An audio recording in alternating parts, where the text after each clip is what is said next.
জয় জয় গুরু, জয় গুরু মা। জয় গুরু, জয়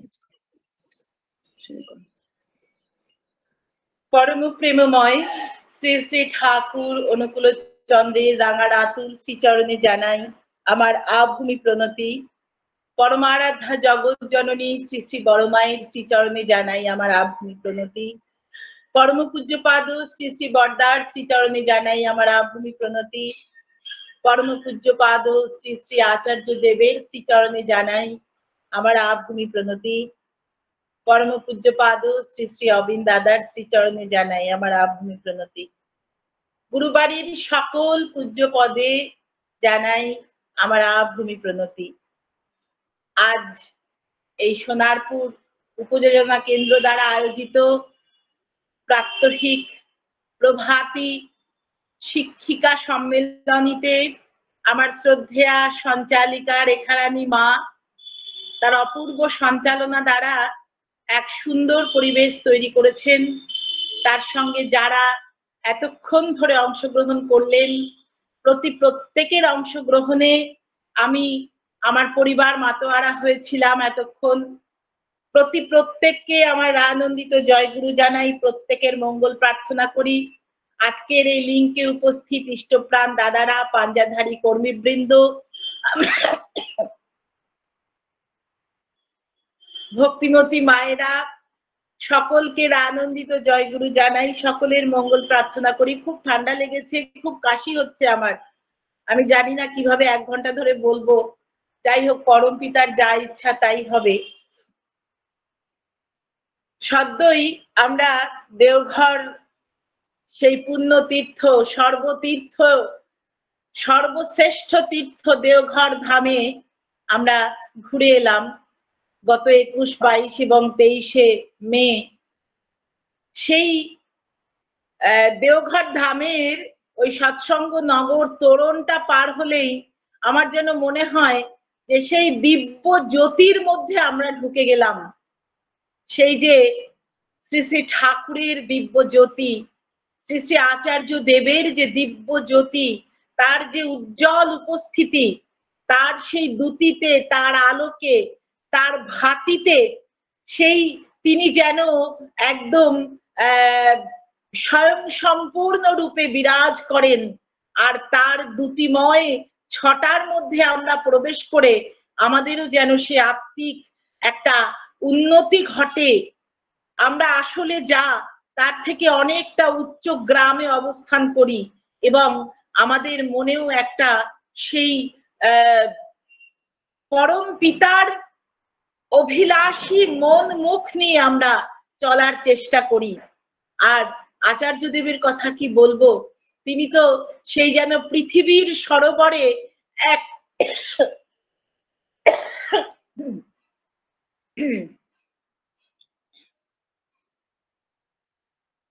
পৃথিবীর সরোবরে তিনি যেন এক প্রস্ফুটিত পদ্ম সম।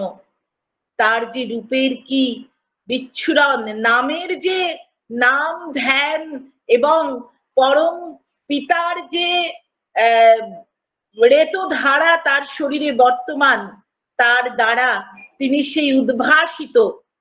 আর লক্ষ লক্ষ মধুলোভী মধুকর তার চারিদিকে সেই অনন্ত তৃষ্ণা নিয়ে যেন তাকিয়ে থাকেন, দেখেন, তারা তার লীলা উপভোগ করেন। এবং আমাদের ক্ষেত্রেও তার ব্যতিক্রম নয়। আমরাও কিন্তু সেই তার লীলা এক কথায় আকণ্ঠ পান করে এসেছি। হ্যাঁ, একটু জল খাই, একটু জল খাই। আমার মা আমাকে পরামর্শ দিয়েছেন একটু জল খেয়ে নি।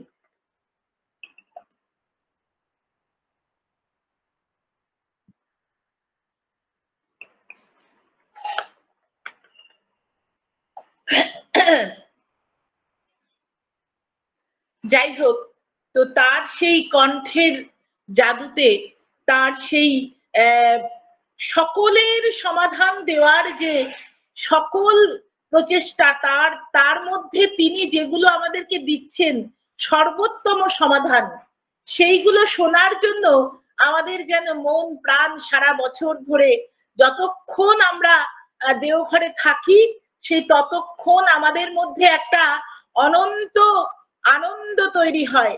আর যেই মাত্র দেওঘর থেকে ফিরে আসার জন্য আমাদের গাড়ি তো মানে স্টার্ট হয়, তখন থেকে তৈরি হয় আবার অনন্ত অভিলাষ, সেই আবার কবে যাব। ফেরার ইচ্ছে করে না, মনে হয় তখনই আবার ঘুরে যাই, এমনতর। আর তার কাছে গেলেই, সেই সকলের কাছে, আমার ঠাকুরের যে রেতধারা, তাদের সকলের কাছে গেলেই কিন্তু মনে হয় আমাদের জীবনের সকল শোক দুঃখ গ্লানি জরা সকল কিছু এক নিমেষে কোথায় যেন দূর হয়ে যায়, এবং আমরা সেই আমাদের শোচনীয় ব্যর্থতা, আমাদের পরাজয়, আমাদের নিদারুণ মনোকষ্ট, আমাদের সারা বছরের যে লাঞ্ছনা কর্মব্যস্ততার মধ্য দিয়ে যে ক্লান্তি, সকলটুকু দূর হয়ে যায় তাদের কাছে গেলে। এবং এবারও কিন্তু তার কোনো ব্যতিক্রম নেই। শ্রী শ্রী ঠাকুর প্রণাম করে, পার্লারে শ্রী শ্রী ঠাকুর প্রণাম করে আমরা আচার্য ভবনে গেলাম। আচার্য ভবনে গিয়ে সে দেখি আমাকে আমার নবৌরানীমাকে আমি একটু খবর দিয়েই গিয়েছিলাম, তো তিনি বলেছিলেন যে রত্নাদি আসুন, দিদি বলে তিনি আমায় সম্বোধন করেন, এই আমার পরম সৌভাগ্য। এবং আমরা মানে আচার্য ভবনে ঢুকতেই প্রথমেই দেখছি যে পূজনীয় শুভদা, পূজনীয়া নবৌরানীমা এবং তার দুই পুত্র তারা গাড়ি করে রওনা হচ্ছেন। সেই এসেছিলেন তারা দেওঘরে হোস্টেল জীবন থেকে, বাড়িতে এসেছিলেন ছুটিতে, আবার তারা রওনা হচ্ছেন। পূজনীয়া নবৌরানীমা আমাকে দেখতে পেয়েই পাশের দাদা যিনি থাকেন তার কাছে সব সময়, তাকে বলছেন, এই রত্নাদি এসেছে, সন্ধ্যাবেলায় 7:30টার সময় রত্নাদি আপনি আসবেন, তুমি রত্নাদিকে আমার কাছে এনে দেবে, ওনাকে যেন ঘুরে যেতে না হয়। এরকম একটা নির্দেশ দিয়ে তিনি গাড়িতে উঠে তিনি চলে গেলেন ছেলেদের তুলতে। মন প্রাণটা ভরে গেল প্রথমেই, যে সত্যি কত জন্মের পুণ্য ফল, কত তপস্যার ফলে আজকে গুরুবাড়ির যারা বধূ রানীমা, তারা আমাদেরকে এত স্নেহ করেন, এত ভালোবাসেন, এতটাই তাদের আন্তরিকতা যে চিন্তাই করা যায় না। যাই হোক, তারপরে আচার্য দেবের কাছে প্রণাম নিবেদন করলাম। আচার্য দেব জানতে চাইলেন আমি কেমন আছি। তিনি আমাকে বললেন ভেতরে এসে বসুন। আমি বসতে পারি না বলে নিচে সাধারণত বাইরে বসি বা হয়তো দাঁড়িয়ে থাকি। এবার তিনি আমাকে নির্দেশ দিলেন ভেতরে এসে বসুন, অর্থাৎ একদম তার চরণের সন্নিকটে গিয়ে আমরা বসলাম, আমরা সপরিবারে বসলাম। এবং তারপরে যাই হোক কিছু নিবেদন ছিল, সেগুলো কি অপূর্ব লীলাময় ভঙ্গিতে যে গ্রহণ হলো সে আর বলার নয়। যাই হোক, তো তার কথাগুলি শুনছিলাম, তার মুখের যে কথাগুলি, সেই কথাগুলি অমৃত সম। আমরা গিয়ে বসতেই এক নববিবাহিত দম্পতি তারা গিয়েছেন। তো স্বামীটি আচার্য দেবের কাছে নিবেদন করছেন যে আমার স্ত্রী খুব রগচটা। স্বামীটি বলছেন আমার স্ত্রী খুব রগচটা, একটু আশীর্বাদ করুন, ওর যেন রাগটা কমে, একটু আশীর্বাদ করুন। আচার্যদেব শুনলেন, শুনে তিনি বলছেন ম্যারেজ মানে জাস্টিফাইড অ্যাডজাস্টমেন্ট। ম্যারেজ মানে জাস্টিফাইড অ্যাডজাস্টমেন্ট। এই বিবাহে আমি করলে কখনোই কিন্তু সম্পর্ক ঠিক থাকে না। কেননা আমি শব্দটার মধ্যেই অহং থাকে, আমি শব্দটার মধ্যেই আত্মপ্রতিষ্ঠা থাকে। বিবাহের মূল মরকজ হলো, বিবাহকে সার্থক করে তুলতে মূল মরকজ হলো আমরা শব্দটার মধ্যে জোর দিতে হবে। আমরা দুজনে মিলে কি চাইছি, আমরা সকলে মিলে, একটা পরিবার শুধু দুজন মিলে তৈরি হয় না। একটা পরিবারে মা থাকেন, বাবা থাকেন, তারা শ্বশুর শাশুড়ি হিসাবে, তারা তারপর দেওর ভাসুর ননদ যা, তাদের ছেলে মেয়েরা, আরো আত্মীয় স্বজন, সকলে মিলে একটা পরিবার তৈরি হয়। তাই এই পরিবারে কেবল আমি করলে কিন্তু কখনো বিবাহ সার্থক হয় না। তারপর তিনি ওই বউটার দিকে তাকিয়ে বলছেন, কিরে তুই নাকি খুব রগজটা। ওই বউটা তাকিয়ে আছেন, মাথা নিচু করে রয়েছেন। তখন ওই বউটাকে তিনি বলছেন যে, শোন, আজকে নতুন বিয়ে হয়েছে, তোর স্বামী তুই রগজটা হলেও তোকে শোয়ে বয়ে রাখছে, ভালোবাসা দিচ্ছে, নতুন বিয়ে তো তাই তোকে শোয়ে বয়ে রাখছে। কিন্তু মনে রাখবি, এই বিবাহে শরীরটা 5% আর 95% হলো আমার চলা, আমার চলনা। তাই তোর এই রাগটা সহ্য করতে করতে যখন তিনি তিতি বিরক্ত হয়ে যাবেন, যখন মনে হবে যে একটু শান্তি খুঁজে পাই কোথায়, যখন তোর স্বামী কোনো পরস্ত্রীর কাছে গিয়ে শান্তি পেয়ে তোকে ডিভোর্সের ফাইল ধরাবে, তখন তোর এই রগচটা স্বভাব থাকবে তো? একদম এইভাবে তিনি বলছেন। বউটা মাথা নিচু করে আছে লজ্জায়, এবং তিনি যেভাবে বললেন, বুঝিয়ে দিলেন, তাতে আমার বিশ্বাস যে ওই রগজটা মনোভাব তার আর হবে না, হওয়া উচিত না। কেননা সবটাই তো, এই ক্রোধটা সম্পূর্ণই আমাদের ওপর নির্ভর করে, আমাদের কন্ট্রোলের ওপর নির্ভর করে। তারপরে তিনি আরো ব্যাখ্যা করে দিলেন। তিনি বললেন, আমরা মনে করি যে ক্রোধ রিপু আমাদের যে প্রবৃত্তি, আমাদের প্রবৃত্তি কিন্তু, তিনি বললেন, জানিস প্রবৃত্তি আর রিপুর কি পার্থক্য? প্রবৃত্তি সকলেরই থাকবে, যে জন্মগ্রহণ করেছে তারই কিন্তু প্রবৃত্তি আছে, আজীবন থাকবে, মৃত্যু পর্যন্ত প্রবৃত্তি থাকবে। প্রবৃত্তি মানে ঝোঁক, কোনো কিছু করার ঝোঁক, তাকে বলে প্রবৃত্তি। কিন্তু এই ঝোঁকটা যখন আমরা অশুভতে, অশুভ কর্মে আমরা যখন লাগিয়ে দিই, তখন সেটা রিপু হয়ে যায়। কাম, ক্রোধ, লোভ, মোহ, মদ, মাৎসর্য, এইগুলো যখন যেটুকু দরকার তার বাইরে বেরিয়ে যায়, সবটার দরকার আছে। কাম না থাকলে কখনো কিন্তু সৃজনশীলতা এগোবে না। আমার লোভ থাকবে আমার পরম লভ্যকে গ্রহণ করার জন্য, আমার কাম থাকবে আমার পরম কাম্যকে গ্রহণ করার জন্য। তাই সবটুকু থাকতে হবে, ক্রোধও থাকতে হবে বই কি, যেখানে আমার ইষ্টের অবমাননা, সেখানে তো আমাকে ক্রোধ দেখাতেই লাগবে।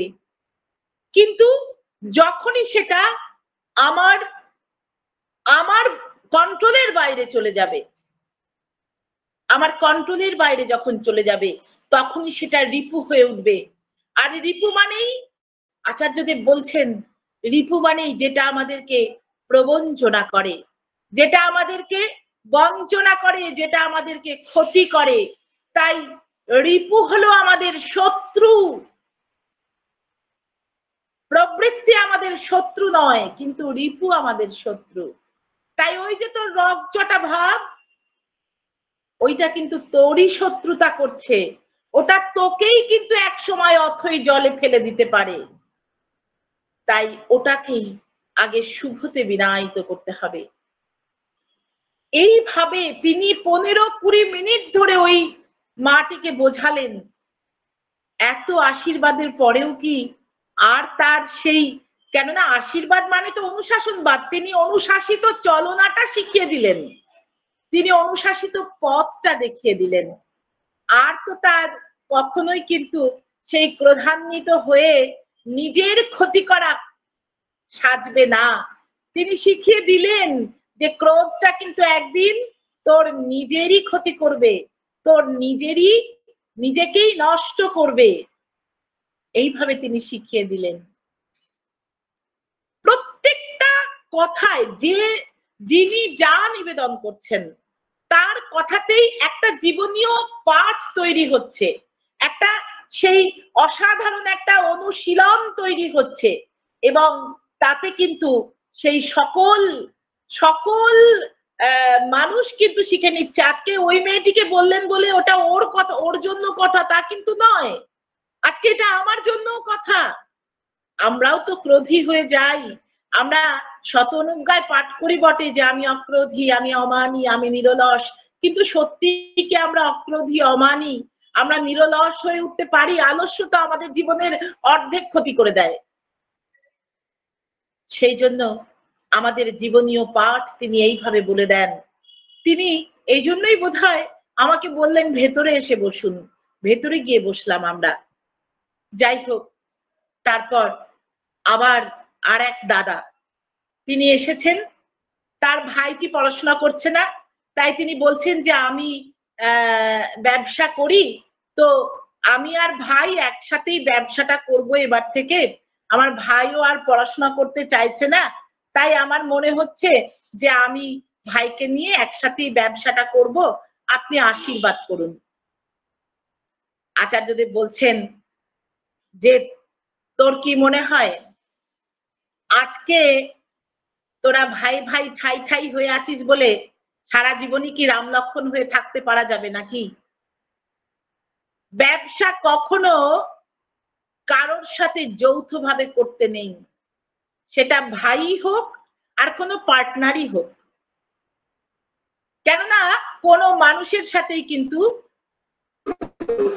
ব্যবসাটা যদি কারোর সাথে যৌথভাবে করা যায় তাহলে তার একটা ঠকার সম্ভাবনা থেকেই যায়। অপরপক্ষ তাকে ঠকানোর একটা প্রচেষ্টায় থাকতেই পারে। তাই তিনি বলছেন সারা জীবনই কি রাম লক্ষণ হয়ে থাকবি নাকি? ব্যবসা কিন্তু আলাদা করেই করা ভালো। ভাইকে নিয়ে, ভাইকে শিখিয়ে পড়িয়ে দাও, ভাইকে স্নেহ দিয়ে, ভালোবাসা দিয়ে শিখিয়ে পড়িয়ে দাও ব্যবসাটা কিভাবে করতে হয়। কিন্তু তার ব্যবসা আলাদা থাকবে, তোমার ব্যবসা আলাদা থাকবে। একদম পরিষ্কার করে বলে দিলেন তিনি। আবার তারপরে আর এক দাদা এসেছেন। আজকে আমি একটু দেওঘরের কথা আগে বলি, মানে মন প্রাণটা ভরে রয়েছে তো। তারপরে ডিপি ওয়ার্কস এর কথা বলবো। দাদা বলেছেন যে দেওঘরের কথা এবং ডিপি ওয়ার্কস এর কথা বলতে। তো আরেক দাদা এসেছেন। সেই দাদা এসে বলছেন যে আমিও ব্যবসা করি, কল ইলেকট্রিক ইত্যাদির মিস্ত্রি আর কি। মানে উনি প্লাম্বিং এরও কাজ করেন প্লাস ইলেকট্রিকেরও কাজ করেন। তো বলছেন যে আমি কোথাও যদি কাজ ধরি, তারপরে আমি গিয়ে দেখি, আমার যেদিন কাজ করতে যাওয়ার কথা আমি গিয়ে দেখি যে সেখানে সেই কাজটা আমাদেরই পাড়ায়, আমাদেরই গ্রামে আর একটা ছেলেও আছে, আরো দু একজন আছে, তারা গিয়ে করে চলে এসেছে। তার মুখের কথা শেষ হতে না হতেই শ্রী শ্রী আচার্যদেব বলছেন তোমার ধরা কাজ অন্য কেউ করে দিচ্ছে মানে তুমি তো লেট, তুমি লেট। তোমার চলা বলায় স্থবিরতা চলে এসেছে, তুমি ক্ষিপ্র হতে শেখোনি। তুমি তো যে কাজটা যখন তুমি ধরবে তখনই করে নিতে হবে, কেননা এগুলো খুব আর্জেন্ট জিনিস। আচার্যদেব বলছেন যে মানুষের জল বা মানুষের ইলেকট্রিক এগুলো খুব আর্জেন্ট জিনিস। তুমি রবিবারে কাজ ধরে বুধবারে করব বললে এই 4 দিন ধরে মানুষ বসে থাকবে না। তাই যে আগে যাবে তাকে দিয়েই সে কাজ করাবে।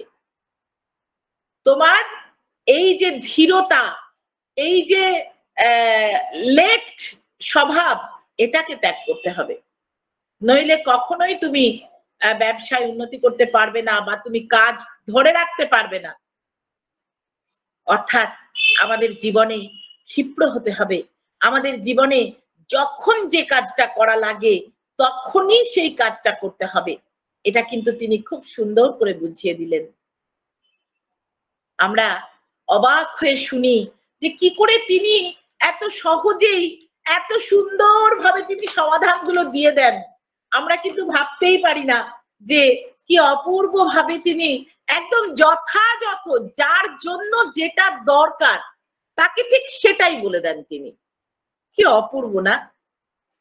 আমাদের খুব আনন্দের সাথে বলি যে অনেক অনলাইনে পরিচিত মানুষের সাথে দেখা, অনেক অনলাইনে পরিচিত আমার টিঙ্কু পাল মা, স্বস্তিক পাল, তাদের সাথে দেখা আনন্দবাজারে। তার মেয়ের বিয়ে হয়েছে, ফেসবুকেও দিয়েছিলেন তারা, আমরা দেখেছিলাম। সদ্য এই তো মনে হয় দিন 10 হলো বিয়ে হয়েছে, তারপরেই সঙ্গে সঙ্গে মেয়ে, জামাই, বিয়াই, বিহান সবাইকে নিয়ে তারা দেওঘরে গিয়েছেন প্রণাম করাতে। কি ভালো লাগলো। এই তো জীবন, এইভাবেই তো আমাদের চলা লাগে। বিয়ের প্রণাম করতে নিয়ে গিয়েছেন তারা, এবং কি সুন্দর, বিহান, বিয়াই সবাই গিয়েছেন একসাথে, খুব ভালো লাগলো। আবার আমরা দেবদ্যুতি বন্দ্যোপাধ্যায় দাদাকে দেখলাম, কি অপূর্ব, তিনি সেই একদম ঋষি যোগীর মতন তার অবস্থান। আচার্য দেবের সামনে তিনি একটি লাল ডায়েরি নিয়ে গিয়ে বসেন, আর আচার্য দেব যা বলেন তাই লেখেন। সেইগুলো আমরা জানি, তার আলোচনা পত্রিকায় লেখা বেরোয়। আমারও স্বস্তি সেবক পত্রিকায় একটা লেখা বেরোচ্ছে, গত 2 মাস ধরে একটা ধারাবাহিক লেখা, নারী আমি অমৃতের অধিকারিণী বলে, জানি না আপনারা সেটা দেখেছেন কিনা। তো কি সুন্দর করে দেবদ্যুতিদা লিখে রাখছেন সমস্তটা, তার অভিজ্ঞতার কথা তিনি এইভাবে ডায়েরিতে নোট করছেন। আমি মনে মনে ভাবলাম, আমি শিখে নিলাম যে তাই তো, আমিও মনে রাখার চেষ্টা করি, প্রত্যেকটা পয়েন্ট বাড়িয়ে এসে নোট করি, কিন্তু ওখানে বসেই নোট করা তার একটা আলাদা ব্যাপার আছে, একটা অক্ষরও ভুলভাল যাতে না হয়। খুব সুন্দর। দেবদ্যুতি বন্দ্যোপাধ্যায় দাদার সাথে অনেক আলাপ হলো, অনেক কথা হলো, খুব ভালো লাগলো। আবার এক দাদা, ব্যবসা সংক্রান্ত কথা প্রচুর এবার, এবং আচার্যদেব কিভাবে তাদেরকে দেখুন বলছেন। এক দাদা এসে বলছেন যে আমি কিছুতেই ব্যবসাতে দাঁড়াতে পারছি না, আমার ব্যবসা করতে গেলেই লস খাই, তাই বলছেন আমি ব্যবসা করতে গেলেই লস খাচ্ছি, এবং আমি নানা রকমের ব্যবসা করে দেখেছি, এটা ওটা সেটা, কোনোটাতেই আমি দাঁড়াতে পারছি না। আচার্যদেব শুনলেন, শুনে তিনি বলছেন, শোন, আমাদের মনটা সবসময় একে কেন্দ্রায়িত করে রাখতে হয়, একে কেন্দ্রায়িত করে রাখতে হয়। কেননা একের প্রতি অনুরক্তি থাকলে আমরা আমাদের সমস্ত মেধা, আমাদের সমস্ত বুদ্ধি, আমাদের সমস্ত কর্মদক্ষতা সেই একে ধাবিত হবে। ইষ্টের ক্ষেত্রেই হোক, জীবনে ইষ্টকে নিয়ে চলাই হোক, ব্যবসা করাই হোক, আর যাই হোক না কেন, একে অনুরক্ত হতে হয়। এই যে তুমি নানা রকম ব্যবসা করে বেড়াচ্ছ, এই নানা রকম ব্যবসাতে তোমার কি হচ্ছে, তোমার পরিশ্রম, তোমার মেধা, তোমার বুদ্ধি বাইফার্কেটেড হয়ে যাচ্ছে, দ্বিধা বিভক্ত হয়ে যাচ্ছে। তার ফলে কোনোটাতেই তুমি তোমার আটমোস্ট এফর্টটা দিতে পারছো না, আটমোস্ট এফর্ট তুমি দিতে পারছো না, তার জন্য তোমার কোনো ব্যবসায় দাঁড়াচ্ছে না।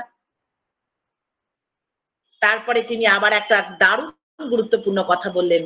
তিনি বললেন, ব্যবসায় সফল হওয়া যায় কিসের দ্বারা জানিস? ব্যবসায় সফল হওয়া যায় চরিত্রের দ্বারা।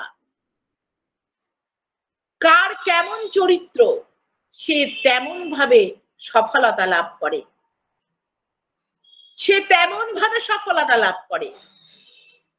তিনি আরো বলছেন যে জামশেদজি টাটা দেখিয়ে দিয়েছেন যে ব্যবসা করা কাকে বলে। তিনি যখন ফুটপাথে থেকে ব্যবসা করতেন, তখনও তিনি ওই লোহার ব্যবসাই করতেন। আবার আজকে যে তিনি সর্বোত্তম সফল ব্যবসায়ী গোটা ভারতবর্ষ তথা গোটা পৃথিবীর, এখনো তিনি লোহার ব্যবসাই করেন। লোহারই নানা পার্টস, নানা কিছু নিয়েই তার কারবার। লোহা থেকে তিনি কিন্তু বিচ্যুত হননি, অর্থাৎ ওই একে কেন্দ্রায়িত হওয়া। তারপর তিনি বলছেন যে সবসময় ব্যবসার পঞ্চনীতি মেনে চলো, নিজের চরিত্রটা সুন্দর করো, কথা দিয়ে কথা রাখো, মানুষকে একটু কম দামে হলেও দিয়ে সেই খদ্দেরটাকে ধরে রাখো। এইভাবে নানা জন নানা রকম কথা। দেখুন, একটা মজার কথা বলি, সেদিনের একটা লিঙ্কেও আমি কালকে না পরশুদিন এই আচার্যদেবের কথাটা বলছিলাম।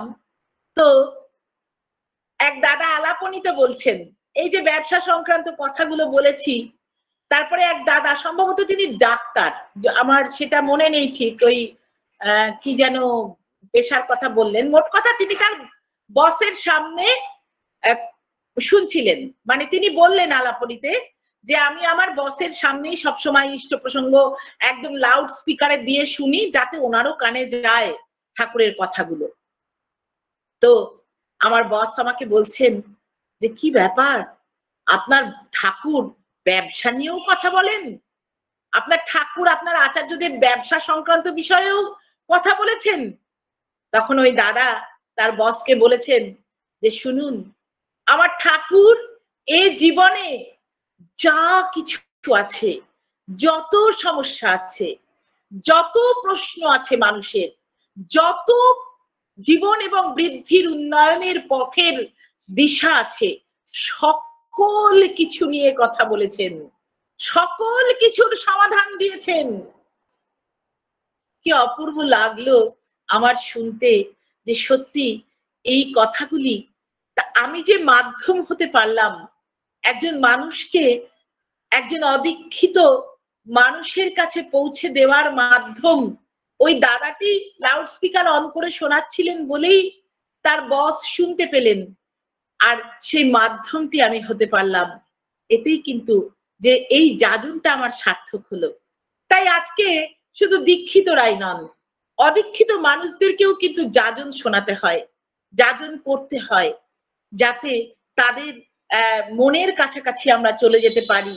আমাদের ঠাকুর কি, তিনি কি বলেছেন, সেইগুলো যেন আমরা সঠিকভাবে আমরা যেন পরিবেশন করতে পারি, যাতে ঠাকুর সম্পর্কে, আমার আচার্য সম্পর্কে তারাও আগ্রহী হন, তারাও দুপাতা পড়ার চেষ্টা করেন, যে দেখি তো ওই ভদ্রলোক শ্রী অনুকূলচন্দ্র চক্রবর্তী উনি কি বলেছেন, কি লিখে গেছেন আমাদের জন্য।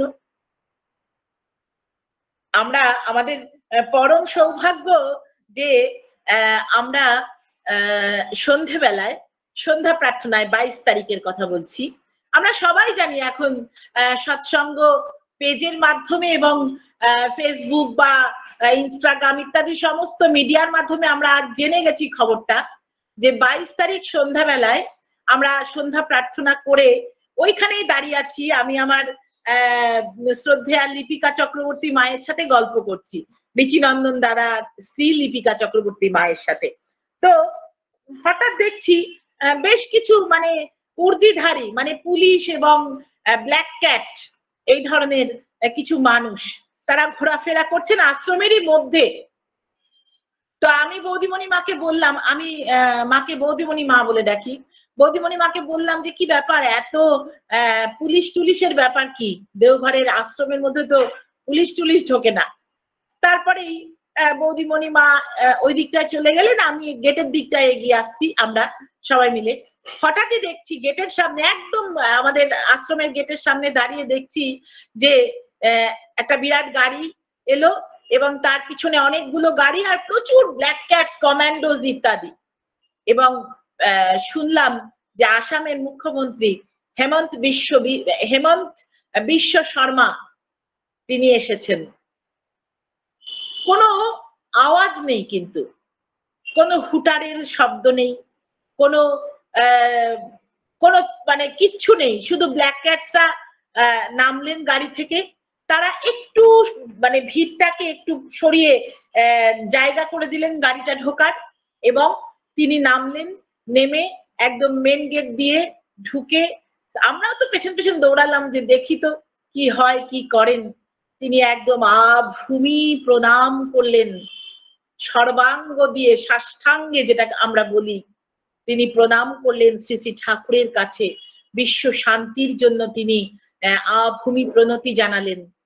এবং তারপরে তিনি আবার গাড়িতে উঠে আচার্য ভবনের দিকে চলে গেলেন। আমরাও তো গাড়ি নিয়ে যাই, আমরাও আচার্য ভবনের দিকে গাড়ি নিয়ে ছুট ছুট ছুট তার পিছন পিছন ছুটলাম, এবং ছুটেই আমরা দেখলাম যে আচার্য ভবনেও তখন লোকজন কম, কেননা সবে প্রার্থনা শেষ হয়েছে, মানুষ কিছু রয়েছেন এখানেই, কিছু রয়েছেন দোকানপাটে, খাবার দাবার, চা জল খাবার খাওয়া চলছে। আচার্য ভবনেও মানুষ কম। আমরাও দূর থেকে, অনেকটা দূর থেকে, কেননা তাদের কাছাকাছি যাওয়াটাও শোভনীয় নয়। মানে সেই দুই প্রতিনিধি, সৎসঙ্গ জগতের আচার্য প্রতিনিধি এবং একটি রাজ্যের মুখ্যমন্ত্রী, তিনি জনপ্রতিনিধি, আচার্যদেব তাকে সেই দাঁড়িয়ে অভিবাদন করলেন এবং তিনি আচার্যদেবের পায়ের কাছে একেবারে নত জানু হয়ে প্রণাম করলেন। আমরা ছবিগুলো সবাই দেখে ফেলেছি ইতিমধ্যেই নিশ্চয়ই, তাও যদি কেউ না দেখেন তো আমি পাঠিয়ে দিতে পারি, ছবিগুলো আছে আমার কাছে। তো তিনি সেইভাবে প্রণাম করলেন এবং আচার্যদেব তাকে মাস্টার ফুলফিলার বইটি উপহার দিলেন। মাস্টার ফুলফিলার আমরা জানি যে কি অপূর্ব একটি বই, আহা কি অসাধারণ। কোরিয়া থেকে সেই বইয়ের পেজ মানে পৃষ্ঠাগুলি এসেছে, সেই পৃষ্ঠার মধ্যে এত সুন্দর করে মানে অনেক লেখা যাতে এক পাতায় আটে এবং যাতে দীর্ঘ বছর অক্ষত থাকে, এতটাই দামি পেপার দিয়ে। মানে বইটির দাম করা হয়েছে 150 টাকা, কিন্তু বইটির দাম মনে হয় 1000 টাকা হলেও কম হয়। হ্যাঁ, নিউ দিল্লিতে এই বইটার ছাপানো হয়েছে বিশেষ প্রিন্টের সাহায্যে, বিশেষ প্রেসে। এই পশ্চিমবঙ্গে হয়তো সেটা নেই বলেই। এতটাই সুন্দর করে এবং অপূর্ব একটি বই। আপনারা এটা সংগ্রহ করবেন এবং পড়বেন, দেখবেন কি মধুমাখা কথা, কি অপূর্ব সুন্দর, খুব সহজ সরল ইংরাজিতে লেখা। ইংরাজি কিন্তু খুব কঠিন না, একটু ডিকশনারি নিয়ে বসা লাগবে যদি দরকার হয়, তাও লাগবে না মনে হয়।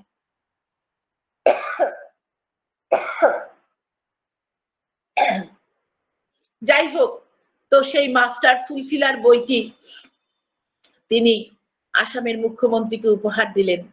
তো তিনি প্রণাম করে আবার তিনি কিছু কথাবার্তা বললেন, খুব নিম্নগ্রামে, আমরা শুনতে পেলাম না কিছুই খুব একটা, কিন্তু তাদের মধ্যে একটা ব্যক্তিগত আলাপচারিতা হলো এবং তারপরে আবার মুখ্যমন্ত্রী মহাশয় তিনি গাড়িতে উঠে চলে গেলেন। এইটা আমাদের একটা অনির্বাচনীয় একটা মানে সাক্ষাৎকার, দর্শনের একটা সৌভাগ্য হলো। খুব ভালো লাগলো আর কি, এক কথায় খুবই ভালো লাগলো। আর একটা দারুণ জিনিস আমরা দেখেছি যেদিন গেলাম সেদিনই, মানে যেদিন আমাকে আচার্যদেব বললেন আপনারা ভেতরে এসে বসুন, সেইখানেই আমরা প্রথমে দেখলাম কি যে পরম পূজ্যপাদ শ্রী শ্রী অবিন দাদা এসে আচার্যদেবকে প্রণাম করে বসলেন। আমরাও সকলে প্রণাম করলাম। তার 1-1.5 মিনিটের মধ্যে দেখছি যে মেজ ভাই অর্ণবাবু তিনিও এসে বসলেন, তিনিও প্রণাম করে বসলেন। আমরা আবারও প্রণাম জানালাম। আচার্যদেব দুই ভাইকে দেখে বলছেন, দুজন যখন এসেই গেছো তখন ছোটটাকেও ডাক দাও, ছোটটাও চলে আসুক। ও মা, হয়তো এই খবরটা কেউ দিয়েছেন কি দেননি আমি জানি না, তার 1 মিনিটের মধ্যে দেখছি ছোট ভাইও চলে এলেন। আচার্যদেব তার 3 পুত্রকে নিয়ে, সে কি আনন্দ, মানে 3 ছেলে এক জায়গায় এসেছেন, মানে সে এক অপরূপ শোভা, এত সুন্দর। আমি কোনোদিন আগে মানে ছবিতে দেখেছি আচার্যদেব তার 3 পুত্রকে নিয়ে বসে আছেন, কিন্তু সাক্ষাৎ এই প্রথম দেখলাম। দিয়ে আচার্যদেব নিজেই বলছেন যে আজ যে এখানে কি ঘটে গেল, এটা যে দেখলো সেই দেখলো, একদম এই কথাটা বললেন উনি। আজ যে এখানে কি ঘটলো, এই যে চাঁদের হাট, তারপরে তিনি বললেন মাকে দেখাবি না, মাকে ফোন কর। সঙ্গে সঙ্গে অবিন দাদা বড় বৌরানী মাকে ভিডিও কল করলেন।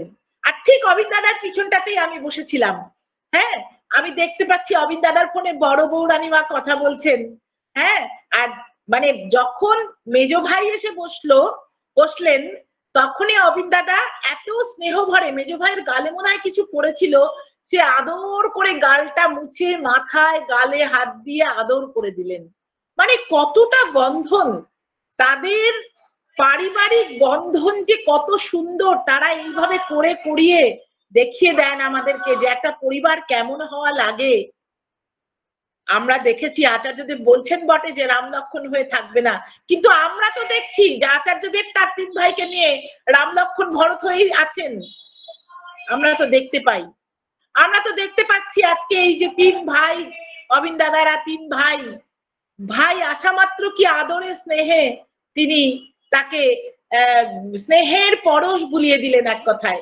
আর ছোট ছেলেটি যখন এলেন তখন আচার্যদেব তাকে রসিকতা করে বলছে, আরে বাপরে তুই তো একেবারে সাহেব সেজে এসছিস রে, মানে খুব সুন্দর পোশাক পরে তিনি এসেছেন, বেল্ট টেল্ট পরে, খুব ভালো লাগছে দেখতে, এক কথায় অপূর্ব সুন্দর লাগছে, তিন ভাইকেই খুব ভালো লাগছে, উজ্জ্বল, মানে উজ্জ্বল নক্ষত্র। একেতে তো আচার্যদেব সেখানে উজ্জ্বলতম হয়ে বসেই আছেন, তিন পুত্র সেই উজ্জ্বল নক্ষত্র হয়ে এলেন। আর বড় বৌরানীমাকে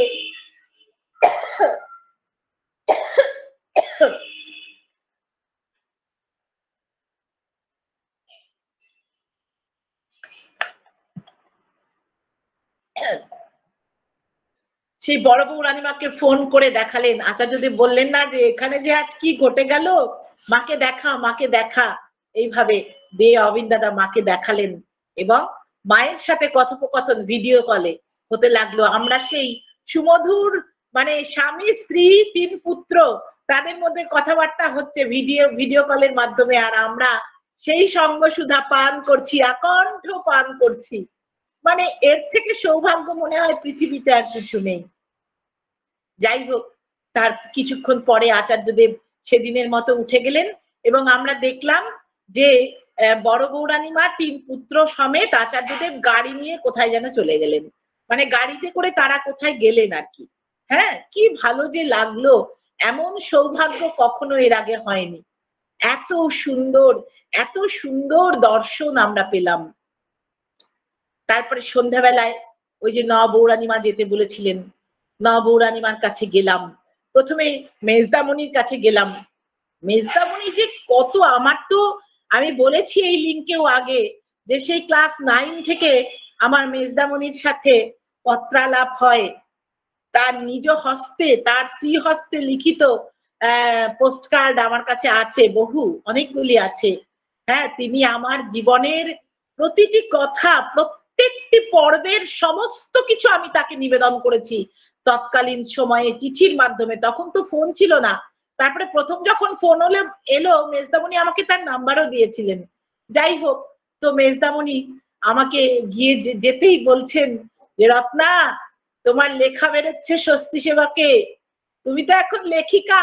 তাই বলছেন। আমার তো সত্যি লজ্জায় যে তাদের, মানে একদিকে আনন্দও হচ্ছে, আবার একদিকে মানে লজ্জাও লাগছে যে এমন আদর করে বলছেন এই বুড়ো ধাড়ি মেয়েকে, হ্যাঁ, তিনি এমন আদর দিচ্ছেন, এত স্নেহ দিচ্ছেন। সত্যি এই স্নেহের যোগ্য কিনা, এই আদরের যোগ্য কিনা জানি না, কিন্তু তিনি যে কত আদর দিলেন। তারপরে ওইখানে যে দাদাটি উপস্থিত থাকেন, যারা উপস্থিত থাকেন, সেই দাদাটি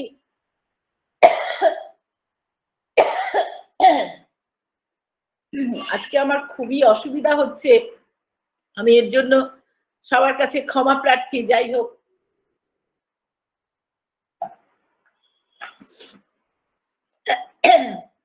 সেই দাদাটি মেজদামণির সাহসেই কিনা জানি না, তিনি বলছেন যে রত্না মা তো অনলাইনে এমন সুন্দর ইষ্ট প্রসঙ্গ করেন, ইত্যাদি ইত্যাদি বলছেন, বাংলাদেশকে কিনে নিয়েছেন, এইসব বলছেন আর কি। তখন আমি তখন বলছি, আগে অনলাইনটা যেন আমার জন্যই হয়েছিল, আমি কখনো অফলাইনে যাওয়ার সুযোগই পাই না, কেননা আমার স্কুলটা ছিল সেই 50 কিলোমিটার দূরে। আমাকে সেই সকাল 8:30টায় বেরিয়ে আস্তে আস্তে রাত্রি 7টা বেজে যেত। আমার কখনো কোনোদিন অফলাইন সৎসঙ্গ মাতৃ সম্মেলনে আমি যেতে পারিনি। তাতে মেজদামণি কি বলছেন জানেন?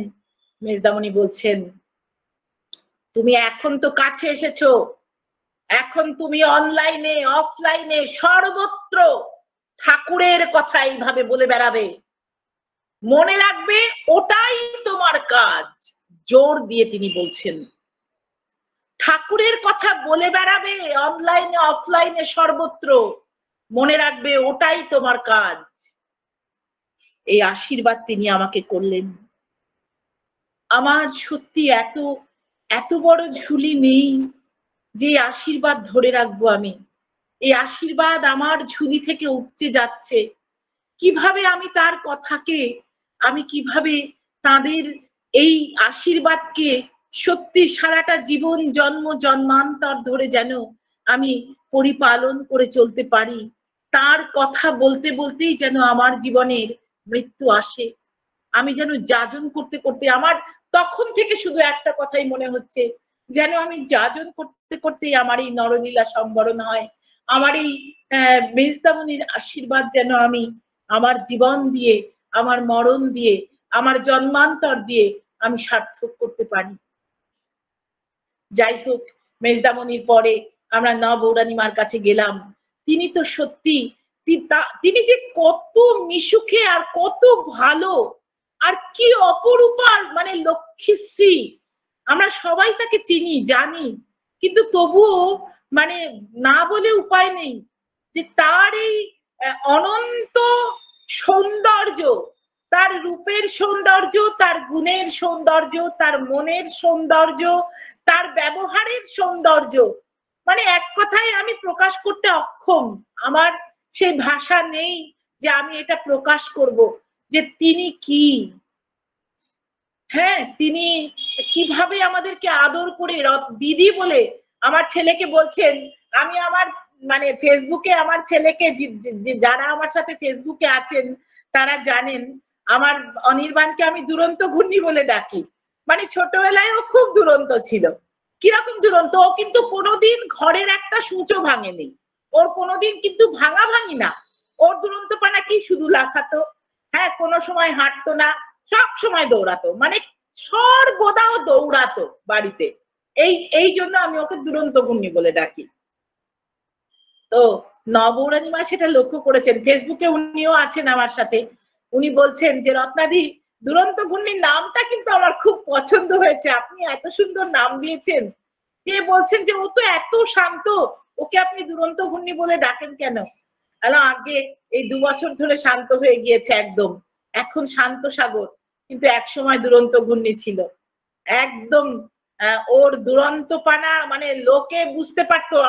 আমরা তো ফ্ল্যাটে থাকি, আমাদের ফ্ল্যাটের নিচের যিনি থাকেন তিনি মাঝে মাঝেই চলে আসতেন, ওপরে এত আওয়াজ কেন।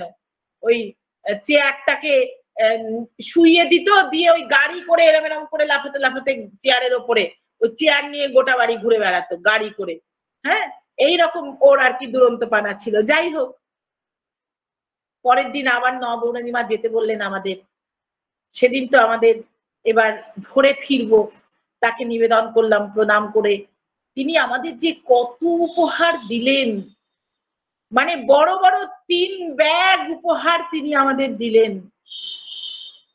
মানে সে সকল আমাদের জীবনের অমূল্য স্মৃতি হয়ে থাকবে। আমি জানিয়েছি, ফেসবুকে লিখেওছি, এবং মানে তিনি বললেন রত্নাদি আসুন আপনার সাথে ছবি তুলবো বলে ওই নবরানীমার ঘরে যে রিঙ্কুদি থাকেন তাকে বললেন, রিঙ্কুদি আপনি ছবি তুলুন, দিয়ে আমাকে নিয়ে একবার আর আমার গোটা পরিবারকে নিয়ে একবার তিনি ছবি তুললেন। ছবি তুলে বিশ্বাস করুন তিনি আমাকে একেবারে বুকের মধ্যে জড়িয়ে ধরলেন। আমার মানে গোটা সত্তা, আমার অন্তরস্থ সমগ্র সত্তা তার ছোঁয়ায়, তার আদরে, তার পরশে একেবারে মানে ধন্য হলো, পুণ্য হলো মানব জীবন। এবং আমার আনন্দে আমি থরথর করে কাঁপছি, আমার অন্তর থেকে কান্না বেরিয়ে আসছে, আনন্দের অশ্রু, যে এত সৌভাগ্য আমার ছিল। তাদের পরশ, শুধু পরশ না, একদম বুকের মধ্যে জড়িয়ে ধরে তিনি আমাকে আলিঙ্গন আবদ্ধ করে রাখলেন সেই অন্তত 10 মিনিট ধরে মনে হয়, মানে সে অনন্তক্ষণ। আর আমি কাঁদছি দেখে আমার মুখে, আমার সমগ্র কপালে, গালে তিনি স্নেহ চুম্বন করতে লাগলেন। সে যে কি অপূর্ব দৃশ্য, সে যে কি অপূর্ব সৌভাগ্য, এ কাউকে বলে বোঝানো যাবে না। এ কেবল অনুভবের, এ কেবল সেই নিজের সত্তাকে পরিপূর্ণতা দিতে আমি সেই আনন্দটা পেলাম। এবং তিনি তারপরে আমার চোখ একদম চশমার এইভাবে চোখ মুছিয়ে দিলেন, গাল মুছিয়ে দিলেন, আমার আনন্দ অশ্রুটা তিনি মুছিয়ে দিলেন। তারপরে আরো কত কথা যে বললেন, কত যে কথা তিনি বললেন। আর শেষে বললেন যে রত্নাদি, ছবিগুলো আপনি সোশ্যাল মিডিয়ায় যে কোনো জায়গায় শেয়ার করতে পারেন, আমার কোনো আপত্তি নেই। একদম নিজে থেকেই তিনি পারমিশন দিলেন। সেই কারণেই আমি কিন্তু ফেসবুকে ছবিগুলো দিয়েছি। কেননা আমার গুরু পরিবার কেমন, আমার বৌরানীমা কেমন, এটা পাবলিকের জানা উচিত। জানা উচিত যে তারা কত আপন, তারা কত আমাদেরকে কত আপন করে নিতে জানেন, কত সুন্দর তাদের ব্যবহার। তারা সম্ভ্রমাত্মক দূরত্ব আমরা বজায় রাখি, তারাও বজায় রাখেন। তার মধ্যেও যে আন্তরিক আলিঙ্গন, সেটাও তারা দেন। শুধু আমার সাথে একা নয়, এরকম অভিজ্ঞতা আরো হয়তো অনেকেরই হয়েছে। ছবি তোলার অভিজ্ঞতা তো হয়েইছে, কেননা আমারই ওই পোস্টে এক মা কমেন্ট করে তার ছবিও দিয়েছেন যে নবরণিমার সাথে তিনিও সেলফি তুলেছেন। যাই হোক, তো এই মানে এবারের দেওঘর আমাদের কাছে একটা মানে কি বলবো, একটা বিশেষ আশীর্বাদ স্বরূপ, একটা বিশেষ আশীর্বাদ স্বরূপ। আমার দুরন্ত ঘূর্ণিকে যে তিনি কত আদর দিয়েছেন আর কত জিনিস দিয়েছেন, এক কথায় এত উপহার দিয়েছেন এবং এত পছন্দের খাবার দিয়েছেন যে মানে চিন্তাই করা যায় না আর কি। যাই হোক, এইভাবে আর আমার শুধু মানে আমার অশ্রুতা একদিকে আনন্দের যে তিনি আমাকে আলিঙ্গন পাশে আবদ্ধ করেছেন, আবার আর একদিকে দুঃখের যে এই রাতটুকু পোহালেই তো এই সঙ্গ আমাকে ফিরে যেতে হবে বাড়িতে। সঙ্গটা আমার প্রাণে প্রাণে থাকবেই, কিন্তু তবুও তাদের কাছে কাছে থাকা আর বাড়িতে চলে আসা, এর মধ্যে হয়তো একটা সূক্ষ্ম পার্থক্য নিশ্চয়ই আছে, নিশ্চয়ই আছে। সেই সেই বিচ্ছেদের যন্ত্রণাতেও কিন্তু আমার চোখে জল, যে আমি কি করে আমি এই বিচ্ছেদ যন্ত্রণা সহ্য করব, কি করে যন্ত্রণা সহ্য করব। যাই হোক, তার পরিচয় একটু দিলাম আপনাদের কাছে। তিনি তো অনর্গল, মানে এমনিতে হোয়াটসঅ্যাপে প্রথমে যখন তার সাথে যখন আমার প্রথম সাক্ষাৎ, সেদিনই তিনি আমাকে তার হোয়াটসঅ্যাপ নাম্বার দিয়েছিলেন, রত্নাদি আপনাকে আমাকে আপনি যখন খুশি ফোন করবেন বা মেসেজ করবেন। তারপর থেকে তার সাথে নিরন্তর প্রতি মুহূর্তে মানে বাড়িতে কি রান্না করছি সেটাও আর কি আমরা শেয়ার করি তার সাথে, এবং তিনি এত আনন্দ পান। হ্যাঁ, কোথাও কখনো ইষ্ট প্রসঙ্গ করলে তিনি জানান, রত্নাদি আপনার এত সুন্দর ইষ্ট প্রসঙ্গ, মানে তিনিও ফলো করেন, বা আমার ছেলে করছে দেখলে তিনিও কিন্তু সেটা বলেন, আপনার দুরন্ত ঘূর্ণি কি সুন্দর করছে, বা গান পাঠাই তার। যাই হোক, নানা রকম ভাবে মানে এক কথায় তাদের মানে একেবারে আশ্রয়ে প্রশ্রয়ে থাকা যাকে বলে, মানে আমরা কিন্তু সীমাও লঙ্ঘন করি, তাদের বিরক্তির কারণও হয়ে উঠি, কিন্তু তারা কখনো বিরক্ত হন না, তারা কখনো বিরক্ত হন না। হ্যাঁ, এটাই আর কি আমি বলতে চাইছি, যে তিনি কিন্তু কখনো বিরক্ত হননি, বরং ভালোবাসা দিয়ে, স্নেহ দিয়ে, আনন্দ দিয়ে মানে আমাদেরকে ভরে দেন সব সময়। এইটাই হচ্ছে আমার বলার কথা। যাই হোক, আমার দাদা আমাকে বলছিলেন যে একটু ডিপির কথা বলতে। আচার্যদেব তো আমাদের প্রত্যেককে ডিপি ওয়ার্কসের যে মূল বিষয়, মূল মর্কজ, সেটা আমাদেরকে শিখিয়েই দিয়েছেন। ওই যে আমার অবিন দাদা বললেন না, আমার অবিন দাদা বলছেন যে একটা স্কুলে যিনি হেডমাস্টার মশাই, সেই হেডমাস্টার মশাই যেমন সুন্দর করে সকলের খবর রাখেন, কোন ছাত্র এলো, কোন ছাত্র কামাই করছে, কোন ছাত্র পড়া করছে, কোন ছাত্র পড়ছে না ভালো, কোন ছাত্র অসুস্থ হয়ে রয়েছে, সবটুকু প্রয়োজনে তিনি তার বাড়ি গিয়েও খোঁজ নেন। ঠিক তেমনি আচার্যদেব হচ্ছেন আমাদের সৎসঙ্গ জগতের হেডমাস্টার মশাই। হেডমাস্টার মশাই যারা আমরা একদিন ভালোবেসে দীক্ষা নিয়েছি ঠাকুরের, আজকে হয়তো কোনো কারণে বিচ্যুত হয়ে পড়েছি, করোনার এই কৃষ্ণ করাল গ্রাস আমাদেরকে বিচ্যুত করে দিয়েছে কোনো কারণে, বা হয়তো কোনোভাবে তারা দুঃখ পেয়েছেন, তাদেরকে দীক্ষা দানের পরে আর আমরা যোগাযোগই করিনি। এটা আমাদের ব্যর্থতা, এটা আমার ব্যর্থতা, এটা আচার্যদেব শুদ্ধ তিনিও বলেছেন যে এটা আমার ব্যর্থতা। তাহলে সেই ব্যর্থতা মাথায় নিয়েই কিন্তু আজ আমাদের সংশোধন হতে হবে, আমাদেরকে ঘরে ঘরে যেতে হবে, আমাদেরকে তার কাজ করতে হবে। আমরা মনে হয় বলেছিলাম যে আমাদের যে 10 দিনের যে অ্যাসাইনমেন্টের কাজ মন্দিরে, সেই মন্দিরের কাজে আমরা যুক্ত ছিলাম এবং আমাদেরকে অ্যাসাইনমেন্টের কাজটা আমরা যথাসময়ে করতেও পেরেছিলাম। সেটা আমাদের একটা বিরাট আনন্দের, একটা বিরাট আশীর্বাদের মানে পাথেয় হয়েছিল। এবং তারপর সেই আমাদেরকে আচার্যদেব এবং অবিন দাদা তিনি আশীর্বাদ করেছেন যে আমরা যেন 40% কাজ করি, আমরা যেন 40% যা কাজ হয়েছে আরো 40% কাজ এগোই। তো আমরা যেদিন দেওঘর যাচ্ছি 21 তারিখ সকালে ভোরে, আমরা ভোর 3:30 4টায় বেরিয়ে যাই, যাতে 9টার মধ্যে পৌঁছে যাই এবং আচার্য সঙ্গটা পুরোপুরি সেদিনও করতে পারি। তো আমরা যখন যাচ্ছি 8টা থেকে মিটিং ছিল একটা অনলাইনে। আমাদের দেওঘরের যিনি ডিপিটা দেখছেন অবিন দাদার সেই সৈনিক অমিয় গাঙ্গুলি দাদা, শ্রদ্ধেয় অমিয় গাঙ্গুলি দাদা, তিনি সেই মিটিং এ ছিলেন। তিনি আমাদেরকে বললেন যে মঙ্গলবার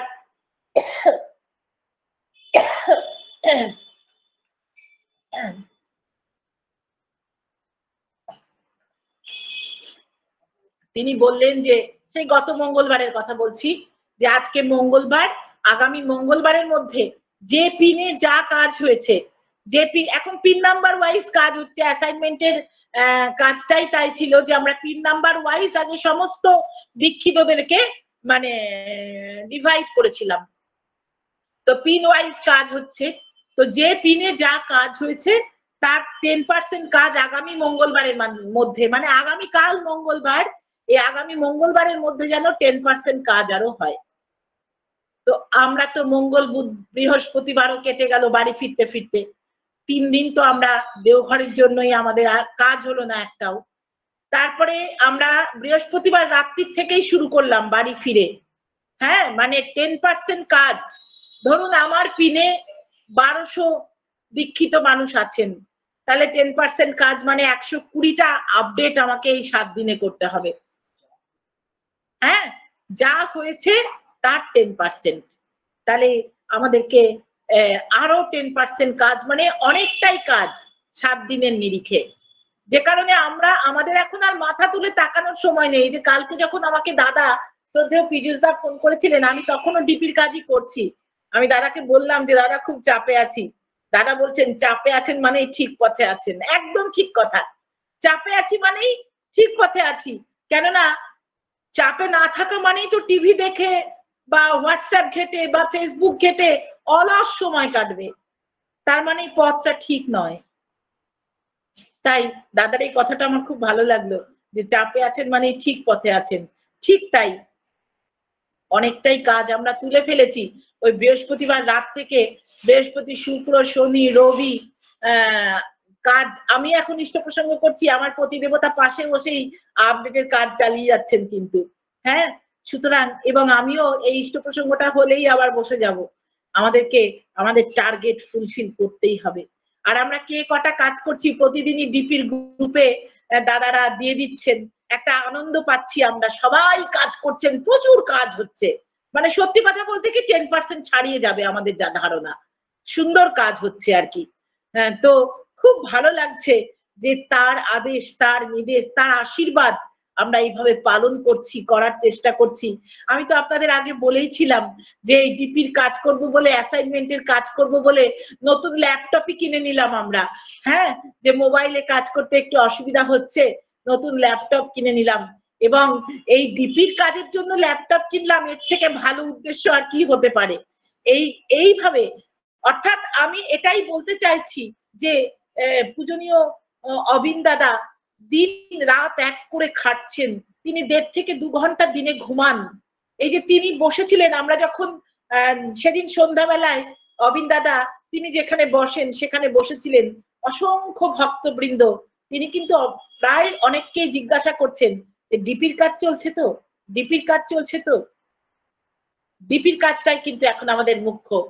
তিনি বলছেন যে সৎসঙ্গ আমরা অনেক করেছি, সৎসঙ্গও চলবে।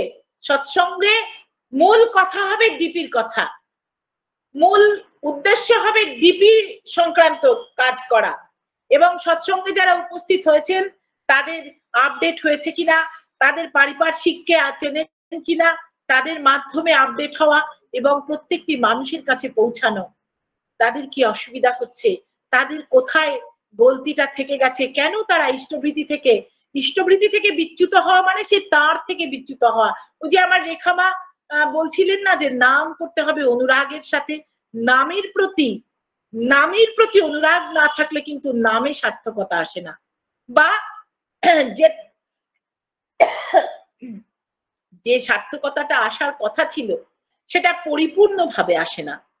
তাই নাম করতে গেলে যেমন নামীকে লাগে, ঠিক তেমনি ইষ্টভৃতি বা আমরা যারা সস্তয়নী নিয়েছি সেই নামীর প্রতি, সেই নামী পুরুষকে অনুরাগের সহিত তা নিবেদন করতে হয়, তাকে ভালোবাসতে হয়, ভালোবাসাটা প্র্যাকটিস করতে হয়, অনুশীলনের মাধ্যমে বাড়িয়ে তুলতে হয়। তবেই কিন্তু আমাদের জীবনটা সার্থক হয়, আর তবেই কিন্তু আমাদের সকলটুকু পরিপূর্ণ হয়। তাই সকলে ডিপির কাজ করুন। যারা মোবাইলের কাজ পারছেন তারা করুন, যারা পারছেন না তারা অন্তত বাড়ি বাড়ি গিয়ে সেই সমস্ত ব্যক্তির ফোন নাম্বার, ঠিকানা, তাদের ল্যান্ডমার্ক, তাদের বাবার নাম, তাদের স্বামীর নাম, এই তথ্যগুলো জোগাড় করে দিন আমাদের কাছে। যারা আমরা মোবাইলের কাজ করছি, সব জায়গায় ডিপির কাজ হচ্ছে। তাই কেউ বসে থাকবেন না যে আমি তো মোবাইল চালাতে পারি না বা আমি তো অ্যাপের কাজ করতে পারছি না, কেউ বসে থাকবেন না। মায়েরা বেলা 3টের পর তারা 2 ঘন্টার জন্য বেরোন সমস্ত কাজ সেরে সাংসারিক। দাদারা তো কর্মী দাদা আছেনই, এখন কিন্তু কর্মী সবাই। আগে আমরা ভাবতাম পাঞ্জাধারীরাই বোধহয় কর্মী, কিন্তু আচার্যদেব এখন 8 থেকে 80 নারী পুরুষ সকলকে কর্মী বানিয়ে দিয়েছেন। তাই আমাদের এখন একটাই কাজ, আমাদের এখন একটাই উদ্দেশ্য, সেটা হলো ডিপি ওয়ার্কস কে সার্থক করে তোলা।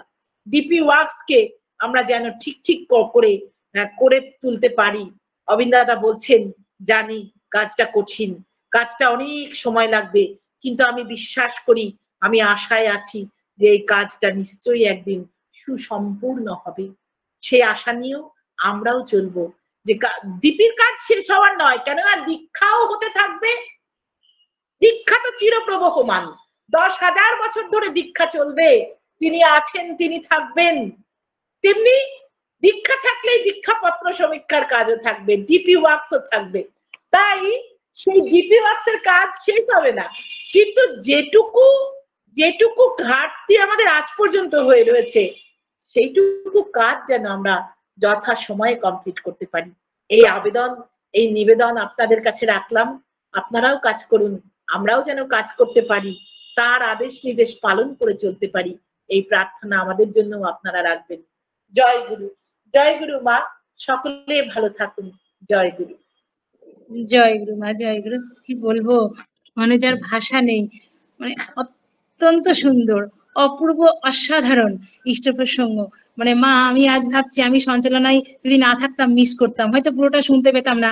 সত্যি মানে আমার পরম সৌভাগ্য যে আজ দাদা আমাকে সঞ্চালনায় দিয়েছেন, আর আমাদের সপরিবারে এই যে শ্রবণ করছি এত সুন্দর মধুর ইষ্ট প্রসঙ্গ, মানে যার কোনো ভাষা নেই, অপূর্ব, অসাধারণ।